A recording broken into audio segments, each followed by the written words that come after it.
Hi, Jim Martin here. Thanks for joining us for the show. We're at Himes Garden Center today, one of my favorite garden centers in Charleston, South Carolina, and I'm standing in front of a sea of green grass. Today's show is all about forcing bulbs. And what we have here is a sea of green grass, and what's coming up within that grass are some beautiful paperwhites. And in today's show we're going to talk about paperwhites and some of the other bulbs that you can force with the holidays coming up, give them as gifts, and also fill your home with fantastic color and fragrance.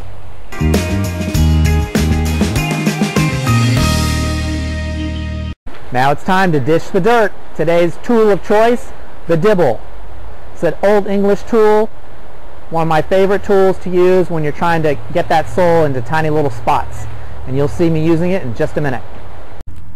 It's mid-November, and when you walk through the garden center, one of the things that's going to catch your eye are those bins of bulbs. Today we're going to talk about some of the ways that you can force these bulbs to flower early for the approaching holidays.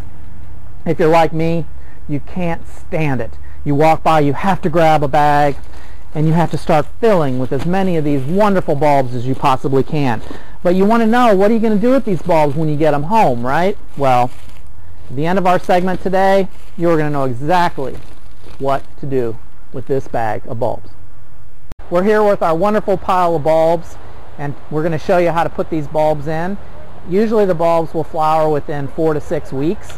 One of the best things you can do is go ahead and plant a few pots now, wait a few weeks, plant another few pots, and what happens is you spread out the amount of bloom that you have over a period of time. If you're wondering how many bulbs to put in each pot, really you can shove them right next to each other. So when you get to the point where they're touching and the pot's full, that's how many bulbs can go in it. So what we're going to do is go ahead and plant this, and you can see they're right next to each other, and I am shoving 4 bulbs into this pot. And I use my dibble here to force some of that soil down in there. And you notice that they're right on the surface. They don't need to be that deep. This way you get to see the bulbs as they're starting to emerge, which as you can tell, the buds are already there. Everything that the bulb needs to flower, it's all set and ready to go. So you're wondering how much you have to water? After the initial planting, we're going to go ahead and fill the pot with water, let it drain through the bottom, and then over time, as the soil mix dries out, then we'll go ahead and water them some more. But we don't want to go ahead and let them get severely dried out, especially when you consider that they're going to be sending out a whole set of roots, and they're going to be supporting all the wonderful flowers and foliage that's coming up.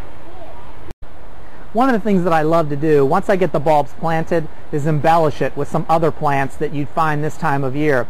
One of those are a wonderful selection of heuchera called black currant.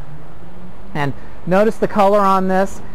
And when you imagine these paperwhites up and flowering with those white flowers, this would be a beautiful combination. Not to mention that we planted our purple pot, so if we had a collection of pots together, see how nice that goes with that? So we're going to go ahead and plant that. I already planted some of the bulbs. Another one that I really like is a type of ajuga. Ajuga is a type of ground cover that we find here in the South. This one happens to be a variety called Burgundy Glow. And you notice that Burgundy Glow has a little bit of that pinkish color in it. So it also ties in really well with the color of this pot, as well as the idea that this has a little bit of white in it. So we're going to have a little color echo with the white in the flowers of the flowering bulb.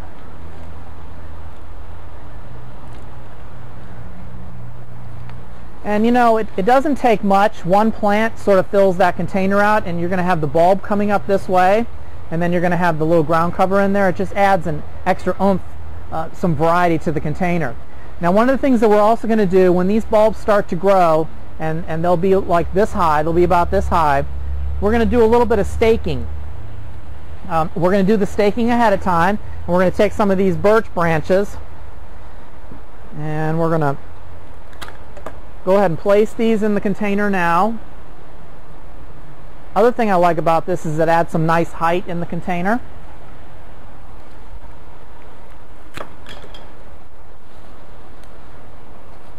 And so this way, when the bulbs start to grow up, they're going to grow into the birch branches, and then we can tie the foliage and the flowers onto the birch branches if it needs some support as it grows. But that actually, what's nice about it is that even this time of year with the bulbs just planted, this is an attractive container. Paperwhites don't necessarily have to be planted in the soil. Here with these beautiful glass containers, we filled them with these decorative colored stones.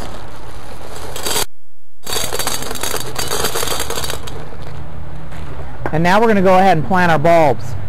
And we're going to place the bulbs right into it, push down.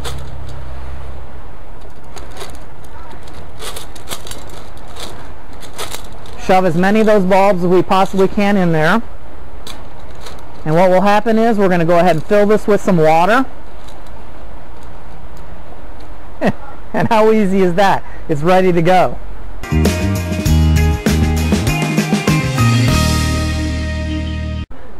The thing that I love about amaryllis is that it's basically one of those plants, one of those bulbs that you can't go wrong with. Everything this plant needs is right here. And if you notice, this big bulb right now is starting to show its flowers and foliage at the same time. Notice this bloom right here and the foliage. We're going to go ahead and put this in some soilless mix, and anybody can do this. We planted our bulb.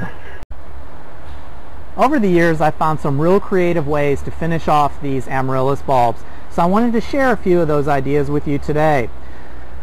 One of the things that I try to suggest is use some really fun containers with these. Normally you see them in plastic pots or clay containers, and that's fine, but look what you get with this red, flashy ceramic pot. That's a nice finish to begin with.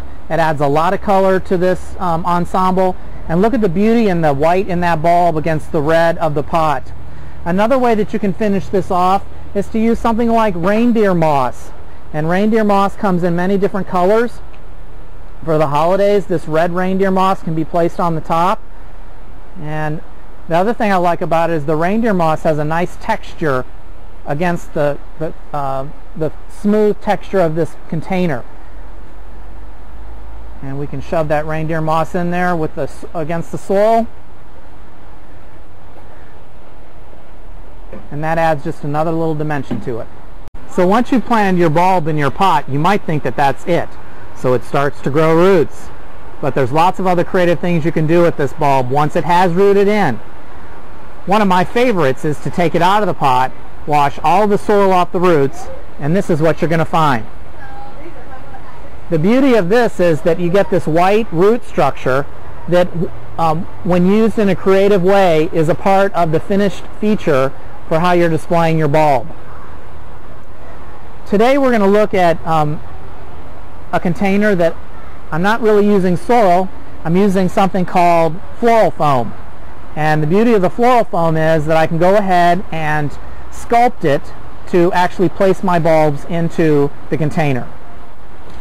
So I have my floral foam, I have my container. Again, I chose this beautiful red container, which is excellent for the holidays, very bright, very cheery. I've placed 2 pieces of the foam in here, and then I take my handy ice cream scooper and I scoop out spots for the bulb to lay. And it's just like a scoop of ice cream, isn't it? Okay. Alright, we scoop that out. Now I take some sheet moss, and as you can see, I'm going to covering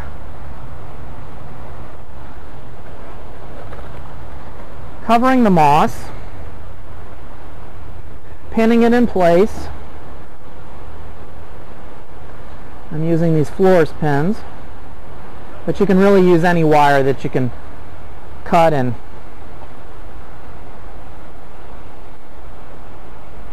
this gives it a more natural kind of look with the bulb.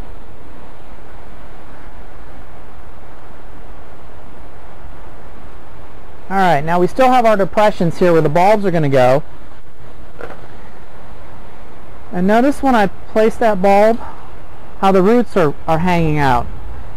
keep in mind we're going to go ahead and mist this with a misting spray can maybe once every 2 days. But the moss is going to hold moisture, as is the floral foam.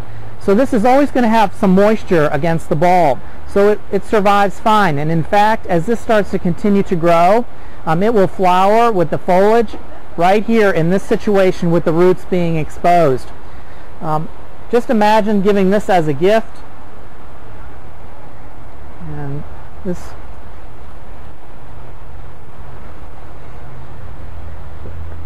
Now, one of the things that you might need to do is go ahead and pin this in place. Once the roots are there, you can take a wood pick, or you can take a stick from outside in the garden, and you can force it through the roots. And what that does is, as the plant starts to grow, and you stick it down in there, hold it in place, you don't have to worry about it forcing itself out of the container.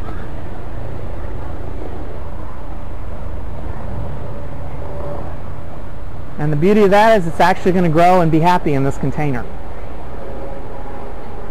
While you've enjoyed these during the holiday seasons, one thing that we forget is that these plants actually grow in our low country gardens.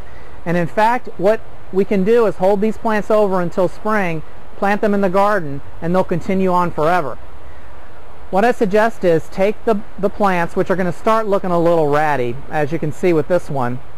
This is actually one that I had for the holidays last year, and I still haven't planted. It's been sitting in this pot, so that tells you how strong-willed these are. What I would do is take these, put them in a spot in the house that has a sunny window, let them finish out. You're going to decrease the amount of water, just enough to keep them alive during the winter months. Maybe, say, water them once a week at the most. And then as the weather starts to warm up in late April, beginning of March, you can go ahead and place these plants out into the garden. Put them in a spot that's full sun, and then you'll have them flowering for many years to come.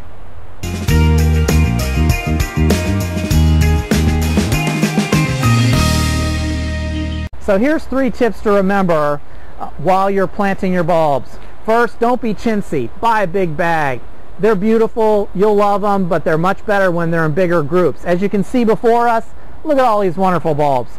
Tip number 2, if they're indoors, give them plenty of full sun if you can. Put them in a bright window, and whatever you do, twist them every so often so that they get light from all different sides. And tip number 3, after the holidays, get in your car and drive around your neighborhood, because there's going to be a lot of people that don't know that the bulbs can be planted out in their garden afterwards, and you get to pick them up and take them home.